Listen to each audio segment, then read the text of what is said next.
Hi guys, I'm Dave Meikle, I'm on Official PlayStation Magazine and I'm here with some of the developers behind Crysis 3. Now guys, if I could just get you to introduce yourselves quickly. Yeah, I'm Cevat Yerli, I'm the CEO and founder of Cryteck. And I'm Rasmus Hoejengaarddiscussing and I'm Director of Creative Development. So I was just wondering if you could perhaps talk me through what makes Crysis 3 so special, what really differentiates it from other shooters in the market this year?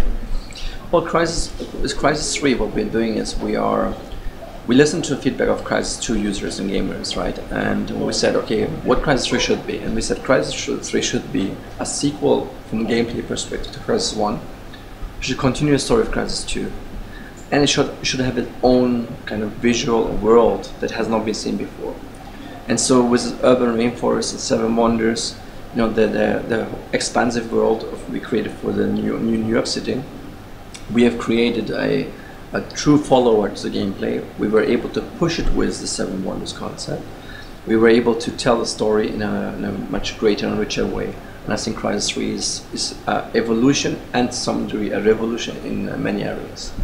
How do you feel it's evolved from Crysis 2 in terms of the gameplay? What's really new this time around that players might have not experienced in the last game? Yeah, so Crysis 2 was a shooter, a sandbox shooter that was set around, from a gameplay perspective, was set around a more sandbox choreographed vertical sandbox, due to the fact that we choose New York, and New York usually has a lot of buildings, and so that has driven the design choices.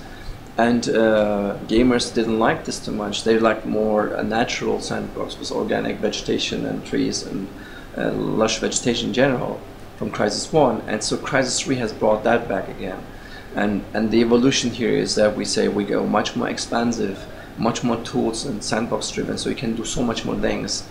And also pushed the visual identity by making this amazing world of urban rainforest where these nanodomes have created this nature claiming back world, which is very unique, whether it is film or games. It's never been done before like that. I've read you guys want to send the series out with a bang. I was wondering if you thought about the future of the series, where it might go from here, or what your plans sort of going forward are after this, or if this is going to be the closing chapter. Well, with the Crysis 3 game, we are pretty much finishing the trilogy, the story of Prophet. And going forward, we're looking at what Crysis could do next, as in what kind of platform, where do we go with this, what kind of business do we do, how do we, what kind of genre even, what kind of camera do we do.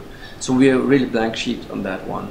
But we didn't want to nail out anything else, plus it's way too early right now. But it's going to be sure that there will be a Crysis one way or another. If we could just ask quickly about Crytek more generally. Obviously, THQ sadly is no longer with us. Are you guys still handling development Homefront 2?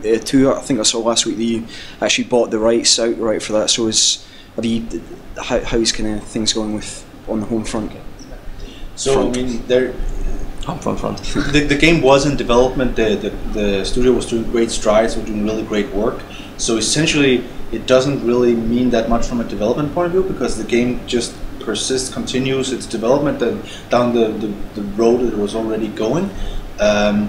Obviously, it's from a kind of psychological perspective, like being in ultimate control of where this thing is going right now will affect people in some shape or form, but maybe in a positive way, right? Because now it's completely part of Crytek's DNA, the same way that Crysis is a franchise, or Rise is a franchise. So, but I mean, on kind of like a day-to-day or week-to-week basis, it doesn't really change that much. We always believed in the game anyway.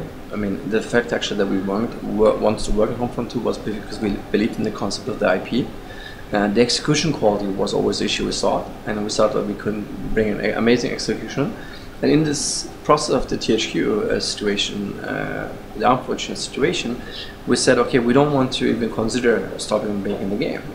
So we said that we owe the team that we acquired the IPs, we owe the team that we continue the game. We also owe the IP that we push it really hard. We don't even think about breaking right now, right? I mean, slowing it down. So eventually we said we have to get the IP, and then we went and got it. Just a general question, if you could reboot any video game franchise outside of Crytek, or just a dream project for both of you, what would it be and why? It's quite a big question. Oh, what it would be? Let me see. Do you have one? Oh, that's a very good question. Actually. Yeah. No, nobody asked me that before. I never thought about that. You never think about actually working some other people's content. Golden Axe. Properly, kind of maybe in a. I think some people try to do that. He's too how you say, not historical, but nostalgic. Yeah. So like no, but it could be interesting, like just from a creative process, to try and take like an old coin-op franchise, Double Dragon.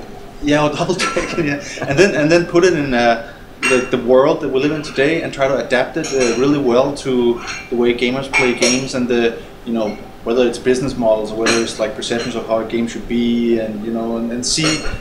But it might be more from like a creative challenge rather than whether it actually makes any sense to do. Yeah, and to be honest, and to be honest, this is exactly what happened with Homefront. What you just proposed as a question.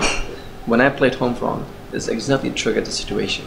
Oh, I would do this very different. I mean, not I, but we would do it, and I would do it differently. So we should work on that.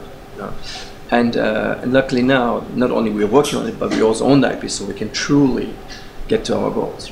Sure. Well, that's great. Thanks so much for your time, guys. I've been Dave McClam, and this is Official PlayStation Magazine. For all the latest on Crysis 3, visit officialplaystationmagazine.co.uk. Thank you.